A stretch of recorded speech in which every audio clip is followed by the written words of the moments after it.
Hey, Edgar's from Funneltopia here. A quick update related to communities. Now you have community themes, and you can customize them. Either you can have like a choice of preset themes, or you can create your own. So yeah, we can go check that out over here. Memberships, communities, groups. So whatever group you might have, let's go just in as an admin. Then we go to settings over here and then go to themes. So you can see here, the first options are light and dark, right? Dark mode, everything's still always cool in dark mode, right? People haven't gotten tired of it yet. I use dark mode for pretty much anything.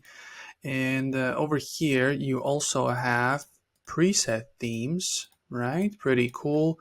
This should do the trick if you don't have like extremely like strict guidelines on what your brand should be. But if you do, and you have like specific color codes, the hex codes and whatnot, you can go to custom theme, and over here you can just change things up. This is maybe a little bit too aggressive, but let's say yeah, something like this. Maybe let's keep this as is.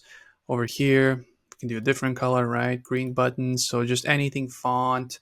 Yeah, the fill color borders, I like this one. Now let's do something.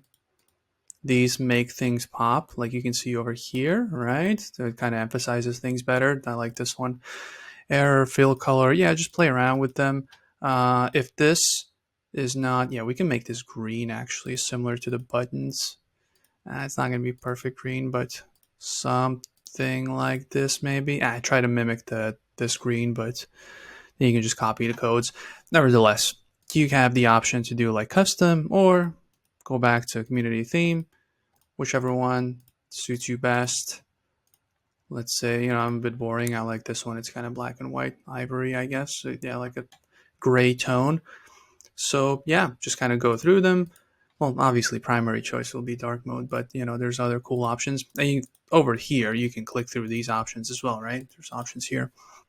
So I'm going to stop saying the word options. Go check it out. Also, make sure, if you haven't already, it's under settings and labs. If you can't see the feature currently, if it's not there by default, you might need to go to labs, and then over here you can switch it on, right? But as I'm recording this, it's only 6 days left. By the time you see this video, you might not even need to, right? Now it's in beta. In 6 days, it's going to be a feature for everyone. So yeah, just keep in mind, if you can't see it, go switch it on. But that's it for this one. Yeah, go check out the themes. It's really cool that you can customize them now, give them a little bit of your own branding, your own flavor. And yeah, if you have any questions about that or anything else Funneltopia related, over here at the bottom, 24/7 chat support. We'll make sure to respond as quickly as possible. And obviously, yeah, if you're a VIP, you have this option here as well. Schedule a VIP call if you have more than a couple of questions. Yeah, that's it for this. And if you don't have any questions, I'll see you in the next video. Bye.